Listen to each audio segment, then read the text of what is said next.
Welcome to the Kingdom Grindset podcast. Today, we're talking about physical fitness and what it means to be fit as a Christian young man and to live that out. It's not building something for people just look at or increase our influencer status, but it's more so about building to accomplish God's mission and further the kingdom.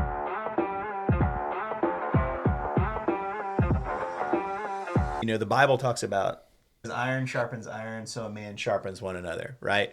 So that is from Proverbs 27:17. It's really about us just lifting each other up. So working out at the gym, building a good physique. It's also about being a role model for maybe a younger brother who might be interested in, who might be a little bit insecure, but you can use this gift that God has been working in you through discipline and building those spiritual muscles to help build another brother up.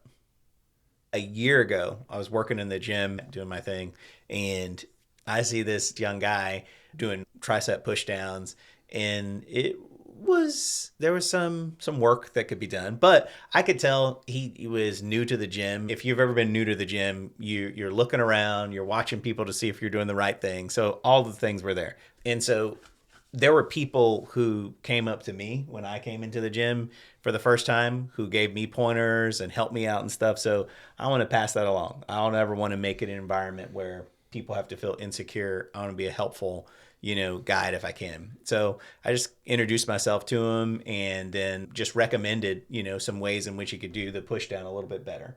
And it was cool. It was a good exchange. And I told him, hey, if I'm ever in here and you want a spot or anything like that, or you want any pointers, just let me know. Have a good workout, bro. So then we see him at church during our youth group. And I was like, hey, what's up, brother? You remember me from the gym? And at first he didn't. He's like, oh, yeah, man, where have you been? And I was like, man, where have you been? So it's really cool. And that was an opportunity for us to build a relationship over tricep push. I don't know where he is with his walk with Christ, but again, it's planting that seed. It's starting to build that relationship. So we might have an opportunity in the future to walk together in our relationship with Christ, or maybe lead him to Christ if he hasn't made a decision for the Lord. So that's awesome. Planting a seed. Yeah, I can definitely say I had a very different experience with my first time at a gym. I went there with a group, but they kind of went off and did their own thing. So I was there trying to figure everything out. It was very difficult. I was trying to figure out, okay, what is this machine? Is this something for like pike holds? Is it something for like tricep dips? I don't know. And then later on, one of the guys I was with, they're like, oh, I see that you're having some trouble. Here's how you do certain things. But for that first half of it, I was as lost as I could possibly be. I was just staring around like, well, I know how to use a treadmill. Maybe I'll just do that for the entire time. I was looking around like, okay, I hope somebody comes up. And eventually somebody did. And it kind of lost my motivation to actually work out. So when that guy did come along and help me out, I was pretty much already ready to leave. Yeah. I'll say, man, I'm sorry you experienced that. And then shame on your bros. What homie leaves the other homies? Like, who does that? So I don't know if you still are connected with those dudes, but I would share that with them. But as a side note, once you become proficient in the gym and you see opportunities, you don't have to make it weird and you don't have to, overreach, but ask them, hey, what are you working out today? And just approach the situation and try to build some kind of rapport with them, and then ask them if they can work in with you.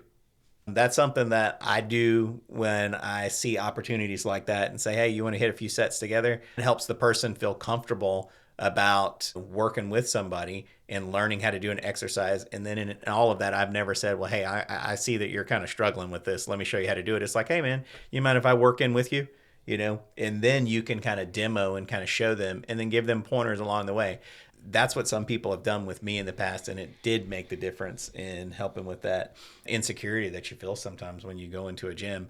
But it was an opportunity, though. That's the biggest thing, an opportunity to really be an image bearer for Christ.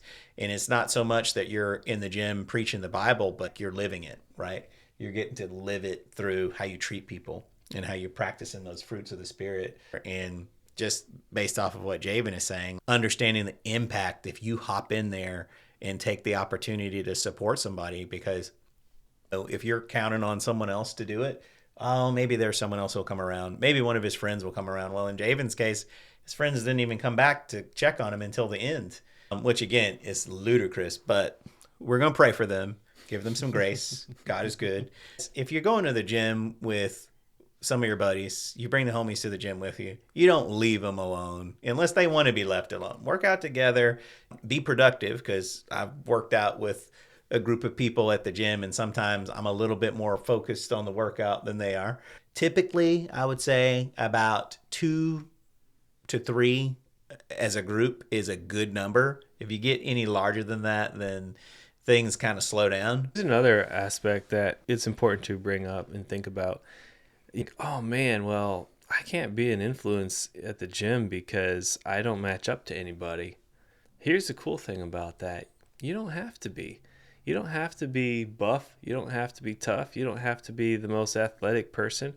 It's okay if you don't know everything. And being confident enough to ask for help and just finding somebody like, hey, that's really cool how you do that. And you're bench pressing 500 pounds. Okay, so that's being extreme. But, how do you get there? And you show me. And sometimes just opening up that conversation in the gym and being teachable, God loves you right where you're at. And so being able to be confident in who you are in Christ when you come to the gym, people are like, dude, that kid, he's going for it. He may not have a lot to offer and he's asking for help. If you do that, you're going to go somewhere. And they're like, man, what drives this young man? Whatever it be. And they find out that you have a heart for God and that, Jesus is inside of you. And it's like, oh man, what? I need that. I may be buff on the outside, but I'm broken on the inside. There are a lot of people that are really big, really buff. It's their identity. It's the only thing they know. And so it doesn't matter where you are in your physical fitness.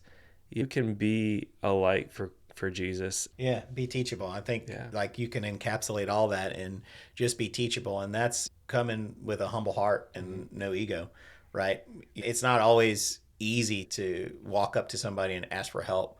It takes courage, but courage is not about not having fear. Courage is about making a decision, based on your foundation, which is if your foundation is your identity in Christ, then you have the motivation that even though you have fear, I'm stepping out. And that's where opportunities are made.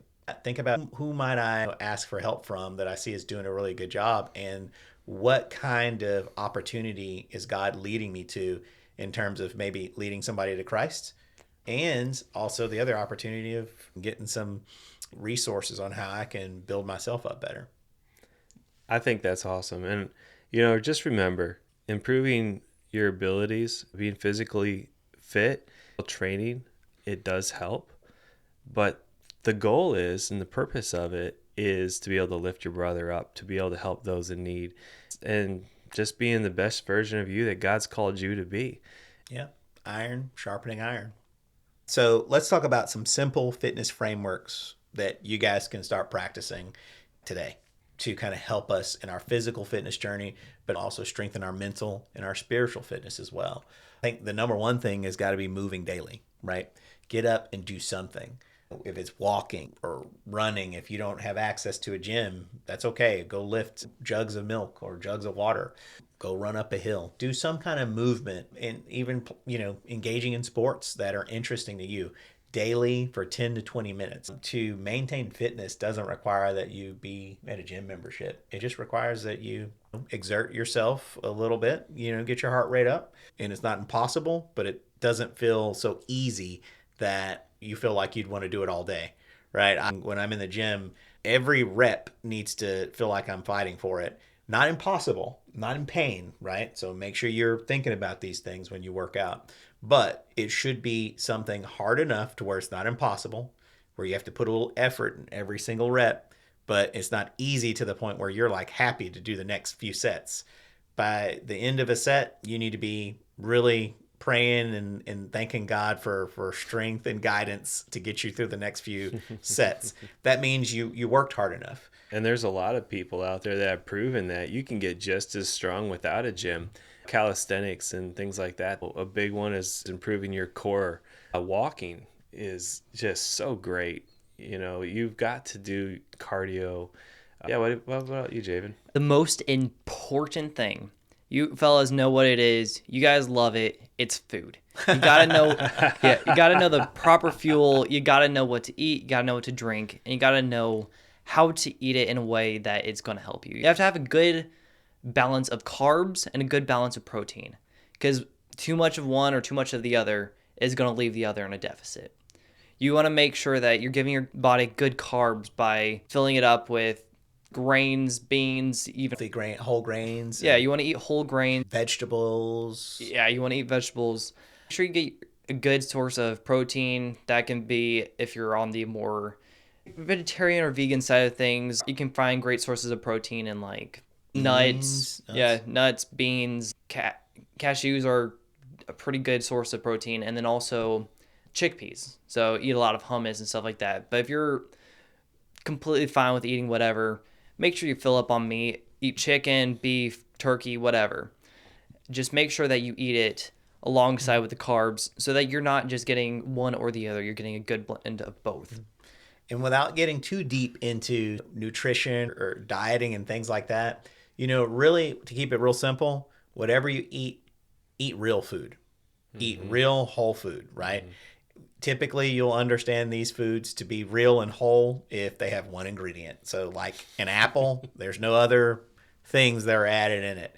Like chicken breast or beef, that is what it is, right? You want to try to, as much as you can, make 80% of your diet to be whole, real food. And a lot of things are going to fill in the gaps.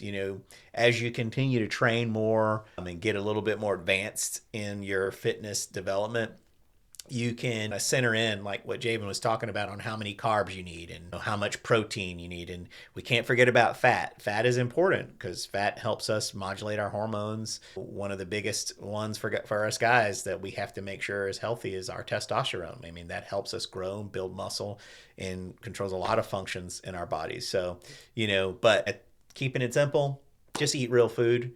You're not going to be able to go to Chick-fil-A every single day, maybe once a week. For me personally, when I work out for a couple days, I don't think, all right, I need a candy bar. I don't know. It's not the first thing in my mind. I want to eat something that's healthy, that's like going to actually fuel where I'm going. And it's like, So if you're say addicted to, junk food and you need to kick off of it a little bit, try working out. It might just actually be that little nudge to help you think healthier. So I have a really, really important question. How important do you guys think breakfast is? Oh, this is a good question. All right, so here's been my experience with it. I don't think that you need to eat breakfast right when you wake up. I think you should hydrate when you first wake up and maybe get some electrolytes like a little bit of sea salt or coconut water. But in terms of eating first thing, I don't agree that you have to eat within the first hour or 30 minutes. However, in terms of eating breakfast, it is the most important part of the day or the most important meal of the day. With my first meal is proteins, healthy carbs, healthy fats. Then I eat that way the whole day. Yeah, your first meal is your most important meal and should also be your most nutritious meal. And it does set the stage for the rest of your day. The other day I thought, you know what? I've been eating really good all week. I'm going to start out with a sugary bowl of oatmeal. And I'm like, it was tasty. But then I started craving sugar all day and I did not feel like working out. So, yeah. How about you, Javen? I usually start out my day with either like a protein shake or a smoothie. Something that's got a good amount of fiber or just something filling so that you're not, dying halfway through your morning workout. Something that will carry you through for a couple hours. But then you also don't want something that is going to make you blast off on the toilet for about 5 hours. We might have to edit that. Yeah. So true, though. So true, because you got stuff to do first thing in the morning. You can't be tied up on the throne. Yeah, you want to give yourself some good fibers, but you don't want to give yourself too much. Yeah, be careful with the fiber. Fiber's good, but there's a balance there. Another important practical thing, and guys, this is probably right up there with praying. Praying and spending your time with God is number one before you get started on anything. But If you don't rest well, if you don't recover well, you ain't going to get the gains.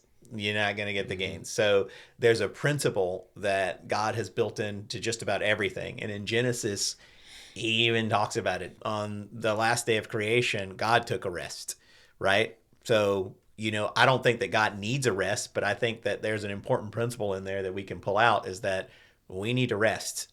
And if the creator of the universe is ordaining it, then it's okay for us to rest. Make sure you're getting your sleep. Staying up past 10 p.m. to play Fortnite or Roblox or whatever it is not good for our hormone development. And as we're growing young men, you have to make sure you sleep so that all of your systems can recharge and re-regulate and set you up to be able to work out as well as you can and face all of the things that you're going to face in your day. So make sure you're getting good sleep. For new people working out, you don't need to work out every day. As a matter of fact, if you're under the age of 18, your body will be so responsive to just consistent workouts with the appropriate amount of intensity just for a couple of days a week, compared to advanced lifters that you don't even have to go to the gym that many days. You could do 2 to 3 days a week, full body workout styles, and definitely see some adaptation as long as you're consistent. So get your rest. Don't overdo it. Don't overstress yourself. Do we have any like action steps, anything that they can do so that they can make sure that they grow not just spiritually, but also physically? Yeah. So action step is pair physical habits with spiritual ones. So action step, something simple that you can do in the gym is, as you're working out, or actually even before you start working out, give the workout to God. Dedicate the workout to God. The Bible teaches us that anything that we should do for God. When we're doing that, then God's going to make his way and come into that workout. And it's going to help fuel you. It's going to help give you inspiration, motivation. It's going to create those opportunities where you get to connect with others and potentially lead somebody to the Lord. And then they potentially invest in you and your growth and your physical journey. And in between sets, are you scrolling through TikTok? Or could you be praying? Could you be listening to praise and worship music? How can you dedicate this workout and what you're doing to the Lord who created everything and loves you so much, and then get to see how that is going to manifest itself in your physique, how your temple begins to form when you do that, and then how you're able to help your brothers in the gym and interact with others. When I'm starting out a run or something like that, I always dedicate the first 5 or 10 minutes to just prayer.